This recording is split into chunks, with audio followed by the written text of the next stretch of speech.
পুলিশের তোলাবাজি, মোটাবাড়িতে এবার পুলিশের তোলাবাজি, পুলিশ বাজে নিয়ে আলোচনা হয় না, পুলিশ মানেই তোলাবাজ।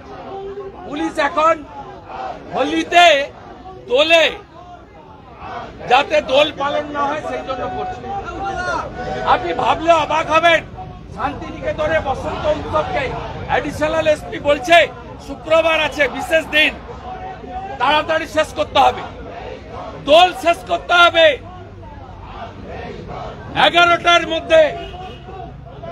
আমরা স্বাধীনতার পর দেখিনি অ্যাডিশনাল এসপি বীরভূম সে রং দেওয়া যাবে না।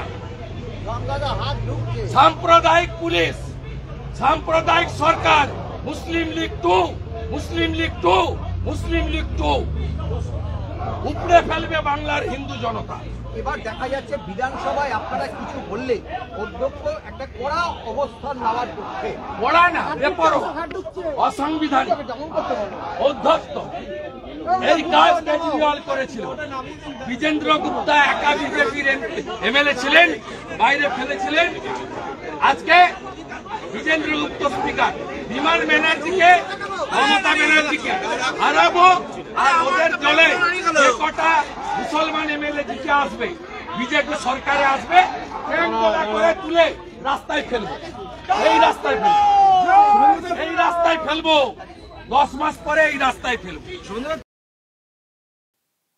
কড়া মন্তব্য, কড়া মন্তব্য যে বিজেপির সরকার আসবে 10 মাস পরে, তখন টিএমসির যেসব মুসলিম এমএলএ থাকবেন তাদেরকে তুলে এই রাস্তাতে ফেলবো।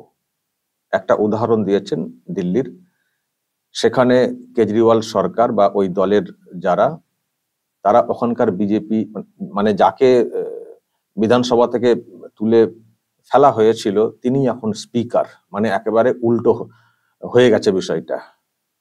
কেজরিওয়াল সরকারে থাকাকালীন যখন বিধানসভা চলতো, ওখানে বিধানসভা থেকে বিজেপির এমএলএ কে তুলে ফেলা হয়েছিল, কিন্তু যাকে ফেলা হয়েছিল এখন তিনি মানে স্পিকার হয়েছেন ওই বিধানসভার, এবং সরকার চলছে বিজেপির।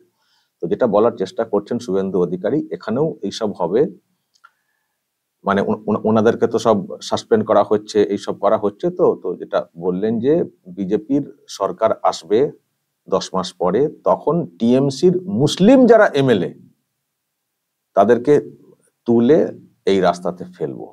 কড়া মন্তব্য। প্রিয় দর্শক, আমি শফিকুল ইসলাম এবং আপনারা দেখছেন আরামবাগ টিভি। দেখুন, এক কথায় বললে বিষয়টা কিন্তু খুব একটা ভালো না, বিষয়টা খুব একটা ভালো না, বিষয়টা খারাপ। যে মুসলিম এমএলএদেরকে ওখান থেকে তুলে ফেলার যে কথাটা বলছেন শুভেন্দু অধিকারী, এটা তো কাম্য না, এটা তো কাম্য না। কিন্তু প্রশ্ন, কেন এই জায়গাতে বিষয়টা আসছে? শুভেন্দু অধিকারী তো আগে এইসব কথা বলতেনও না। প্রশ্ন, কেন এই কথা উনি এখন বলছেন?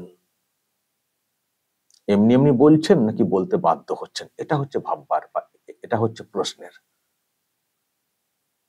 মানে হঠাৎ করে মুসলিম লীগ 2, মুসলিম ভোট, মুসলিম এমএলএদেরকে এই করব, এই কথাগুলো উনি কেন বলছেন?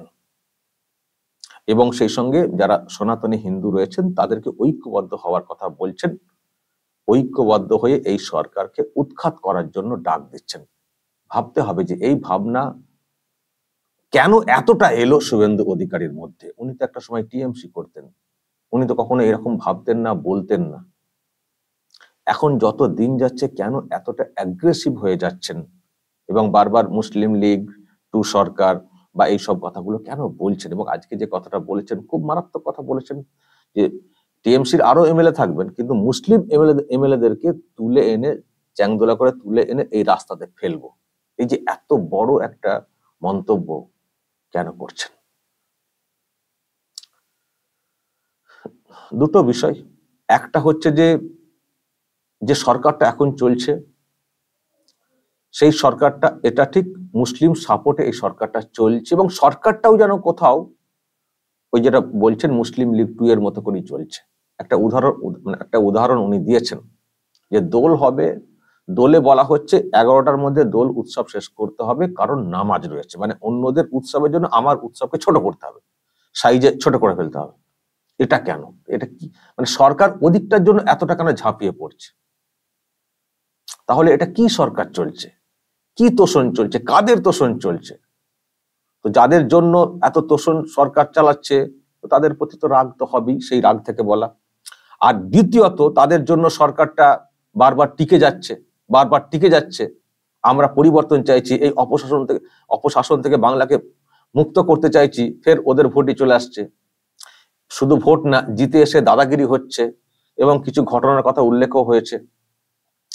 শুরুর দিকে উনি উল্লেখ করেছেন, ছবি টবি সব দেখিয়েছেন, নানান সব ঘটনা ঘটছে। এমনকি ভারত জিতেছে তার একটা সেলিব্রেশন হচ্ছে উলুবেড়িয়াতে না কোথাও একটা বলছেন, সেখানেও হামলা হয়েছে। অথচ সরকার এবং যারা প্রতিনিধি, বিশেষ করে যারা মুসলিম প্রতিনিধি আছেন, তারা কিছুই বলছেন না, তারা বিষয়গুলোকে আরো বেশি করে ইন্ধন দিচ্ছেন। সেই রাগ থেকেও বলা আর ওই তুলে ফেলা, অপমান করা, আমরা হিন্দুদের বিষয়ে বলছি বলে অপমান করা। তো আমরা হিন্দুদের বিষয়ে বলতে গিয়ে যদি আমাদেরকে বাইরে বের করে দেওয়া হয়, অপমান করা হয়, সাসপেন্ড করা হয়, তাহলে আমরা যখন ক্ষমতায় আসবো আমরাও তাহলে অন্য পক্ষের ধর্মীয় ব্যবসা এইগুলোকে রেখে তাহলে আমরাও তুলে ফেলে দেবো। মানে এটা হচ্ছে জাস্ট আমার সঙ্গে যেরকম ব্যবহার করা হচ্ছে আমরাও তার প্রতিদান কিন্তু দেব। পক্ষান্তরে যেটা বলার দর্শক, যে তার মানে সরকারটা যেভাবে চলছে, শাসক যেভাবে চলছে, এরা সকলকে সমানভাবে নিয়ে চলছে না, সকলকে সমান চোখে দেখে চলছে না। সেখান থেকে একটা রাগ আসছে, তুমি এরকম করছো, তুমিও তৈরি থাকো, ক্ষমতায় আমরা এলে আমরাও সুদ আসলে বুঝিয়ে দেবো। মানে বিষয়টা এই জায়গাতে চলে গেছে, যেটা কাম্য না। আমি আবারও বলবো, জায়গাটা কিন্তু মানে এই যে বিষয়টা আসছে, এটা কিন্তু কাম্য না। ধর্মের ভিত্তিতে কারো বিরুদ্ধে কোনো ব্যবস্থা হবে, কাউকে চ্যাংদোলা করে ফেলে দেওয়া হবে, এটা ঠিক না। মানে দলগত ব্যাপারে কিছু থাকলে এটা করতে পারেন। বিধানসভা সব দলের, সব ধর্মের, সব বর্ণের লোকেরা আসবেন, সেখানে পলিটিক্যালি ইস্যু ভিত্তিক যা বলার করার ব্যবস্থা নেওয়ার সেটা নেওয়া যেতে পারে। কিন্তু মুসলিম এমএলএদেরকে বের করে দেওয়া, এই যে একটা এইরকম কথা আজকে বললেন শুভেন্দু অধিকারী, এটা কিন্তু একটা মানে গণতান্ত্রিক পলিটিক্সে কাম্য না। এটা বলতে আমার কোনো দ্বিধা নেই, কিন্তু ভাবতে হবে আপনাদেরকে ওই প্রশ্নগুলো, যে কেন এই পরিস্থিতি হয়ে যাচ্ছে। শুধু চিৎকার করে হৈ হৈ করে মুসলিমরা রাস্তায় নেমে পড়বেন, সেটা করলে হবে না। আজকের এই মন্তব্য খুব গায়ে লাগবে, এটা বলার কিন্তু কোনো অপেক্ষা রাখে না, খুব গায়ে লাগবে, এটা মানে ছড়ানো হবে। কিন্তু সেটা আপনারা বলতে পারেন, প্রতিক্রিয়া আপনাদের থাকতেই পারে, কিন্তু মুসলিম সমাজকেও ভাবতে হবে যে পরিস্থিতি কেন এই জায়গাতে চলে আসছে, এতটাই হিন্দু মুসলিম কেন হয়ে গেল এই বাংলাতে। যার একটা সহজ উত্তর, সেটা হচ্ছে যে বাংলার একটা বড় অংশের মানুষ চাইছেন এই রাজ্যকে অপশাসন থেকে মুক্ত করতে, কিন্তু এই মুসলিম সম্প্রদায় সেটাকে বারবার বাধা দিয়ে দিচ্ছে। একটা দুর্নীতিগ্রস্ত সরকার চলছে, একটা তোলাবাজের সরকার চলছে, একগুচ্ছ প্রমাণ সামনে চলে এসছে, তারপরেও সরকারটাকে হটানো যাচ্ছে না, কারণ এই সরকারটা মুসলিমদেরকে সুরসুরি দিচ্ছে, আর মুসলিমরা সুরসুরিতে কাতুকুতু খেয়ে তারাও তাদের পাশে দাঁড়িয়ে যাচ্ছে। একটা বৃহৎ যেটা দরকার অপশাসন মুক্ত করতে গেলে এই সরকারকে উৎখাত করার, সেটা আটকে যাচ্ছে। আর ওরা আমাদেরকে ভোটও দেবে না। তো যখন ভোটই দেবে না, আমরা চাইছি যে মানে পরিবর্তন হোক, সুতরাং আমাদেরকে সনাতনী হিন্দু যারা আছেন, যারা শিকার হচ্ছেন, তাদেরকে ঐক্যবদ্ধ হতে হবে এবং তাদেরকে বোঝাতে হবে এই চলছে, এই সরকার এই করছে, এটা নিরপেক্ষ সরকার না, এটা মুসলিম লীগ 2 সরকার চলছে। সেই জন্য দোল উৎসবকে ছোট করতে বলা হচ্ছে, নামাজ আছে বলে, জুম্মার নামাজ আছে বলে ছোট করতে বলা হচ্ছে। সুতরাং এরা অ্যাকচুয়ালি তোষণকারী সরকার। তোমরাও শোনো, বোঝো, এবং আমরা বলছি আমরা এলে এই করবো, তোমরা শোনো, বোঝো এবং ভাবো তোমরা ঐক্যবদ্ধ হবে কিনা। সুতরাং এই যে কথাগুলো শুভেন্দু অধিকারী বলছেন, এটার অর্থ বুঝতে হবে, যে কথাগুলো কেন এরকম প্রকাশ্যে বলছেন, এতটা দুঃসাহসিক মন্তব্য কেন করছেন। একটা যেমন নিজের ক্ষোভের জায়গাটা প্রকাশ করছেন, কিন্তু এটাও ভাবতে হবে এর একটা পলিটিক্যাল একটা ভাবনাও আছে, যে উনি এতটাই বুঝিয়ে দেওয়ার চেষ্টা করছেন ওনার লোকজনদেরকে, সনাতনীদেরকে, আমরা আপনাদের জন্য আছি, আমরা এই পথে চলবো, যাদের দ্বারা আপনারা শোষিত হচ্ছেন তাদেরকেও আমরা একটা সময় দেখে নেব, কিন্তু তোমরা ঐক্যবদ্ধ হয়ে থেকো, বাঁটেগা তো কাটেগা। যদি বেটে যাও তাহলে কিন্তু সেই স্বপ্ন পূরণ হবে না। আমরা বলছি আমরা এদের বিরুদ্ধে এই করব। সুতরাং যেমন এই দিকে বলা হচ্ছে, ওনার তরফ থেকে রিয়াকশন অভিব্যক্তি প্রকাশ পাচ্ছে, তেমনি এই বার্তার মাধ্যমে ওই ঐক্যবদ্ধ হয়ে যাওয়ার যে বিষয়টা বা করার যে বিষয়টা সনাতনীদের মধ্যে, সেটাও কিন্তু হচ্ছে। শুভেন্দু অধিকারী এমনি এমনি মন্তব্য করে ফেলছেন না, মন্তব্যের অনেকগুলো ইকুয়েশন আছে। আর আমি তো আগেই বলেছি, ভোট অনেক দেখেছেন এর আগে, এবার বাংলাতে যে ভোটটা হবে সেই ভোটটা হবে চরম একটা মেরুকরণের ভোট। কথাটা মিলিয়ে নেবেন। এখনই তো দেখছেন এই অবস্থা, যত ভোট এগিয়ে আসবে দেখবেন চরম একটা মেরুকরণের ভোট হবে। ভোটটা অ্যাকচুয়াল দাঁড়াবে সংখ্যালঘু ভার্সেস সংখ্যাগুরু। সংখ্যাগুরু মানে সংখ্যাগুরু বেশি, সংখ্যালঘু ভোটটা একচেটিয়ায় টিএমসির দিকে চলে যায় সংখ্যালঘু ভোটটা। তো সংখ্যাগুরু ভোটটাও ম্যাক্সিমাম বিজেপি পায়। কিছু দরকার, 4 থেকে 5% দরকার। কিন্তু এর আগে যতগুলো ভোট হয়েছে এই রকম মেরুকরণ এখনো পর্যন্ত যা দেখতে পাচ্ছি বাংলাতে, এরকম কখনো হয়নি। আর এখনো 10 মাস বাকি আছে। এর মধ্যে শুভেন্দু অধিকারীরা যেভাবে পলিটিক্সটাকে এগিয়ে নিয়ে যাচ্ছেন, আমি আবার বলছি 26-এর ভোটের আগে এই বাংলাতে চরম মেরুকরণের একটা ভোট হবে।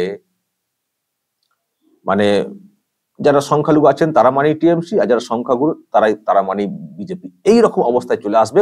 বা তাদের থেকে নানান সব লোভ প্রলোভন সুযোগ সুবিধা পাইয়ে দিয়ে টিএমসি কিছু ভোট নেওয়ার চেষ্টা করবে নিশ্চয়ই। ধরুন যারা পঞ্চায়েত মেম্বার আছেন, পঞ্চায়েতের প্রধান আছেন সনাতনী হিন্দু, তারা তো তাদের পরিবারের ভোটগুলো তো তারা তো দেবেন। এইরকম সুযোগ সুবিধা বা নানান সব আরো কায়দা কানুন আছে, অনেক কায়দা কানুন আছে ভোট আদায় করা। কিন্তু মানে ফ্রেশ ভোট হলে যেটা দাঁড়াবে দর্শক, ম্যাক্সিমাম মানে সংখ্যা গুরুদের ম্যাক্সিমাম ভোট চলে যাবে বিজেপির দিকে, যেটা আগে কখনো হয়নি। আর আপনাদেরকে বলেছি মানে মানে এবার যদি না হয় তো কোনোবারই হবে না, এবার নয়তো নেভার। সুতরাং এটা একটা মরণ বাচন, শেষ লড়াই, ফাইনাল ম্যাচের মতো। এটাই বিজেপির শেষ পরীক্ষা। এবার যদি ফেল করেছো, বিজেপিকে আর খুঁজে পাওয়া যাবে না বাংলাতে। বিজেপিও ভালো করে বোঝে, তারাও লড়ার চেষ্টা করছে, বা বাংলার মানুষও এখনো পর্যন্ত বিকল্প কোনো দল খুঁজে পায়নি যে যাকে ভরসা করে বিজেপির বিকল্প হিসেবে তাদেরকে ভোট দিয়ে তৃণমূল কংগ্রেসকে হটাতে পারবেন বলে। ফলে এখনো পর্যন্ত আজকের দিন পর্যন্ত তৃণমূল কংগ্রেসকে অনেক প্রশ্ন অনেক ইত্যাদি তোলা হয়, সেটিং ফিটিং অনেক কিছু, তারপরেও দেখবেন ভালো করে খোঁজ নিয়ে আপনারা বুঝতে পারবেন এখনো পর্যন্ত বিজেপির বিকল্প কোনো বিরোধী দল বাংলাতে হয়নি যারা টিএমসির বিরুদ্ধে টক্কর দিতে পারে বলে। নানান প্রশ্ন থাকা সত্ত্বেও আমি কথাটা বলছি, আমাকে দেখিয়ে দিন তো কোন একটা দল, নেই তো। সুতরাং বিজেপি যখন ভরসা আর মানুষ চাইছেন পরিবর্তন, আরো একবার বাংলার মানুষ কিন্তু বিজেপিকে সমর্থন জানাবেন।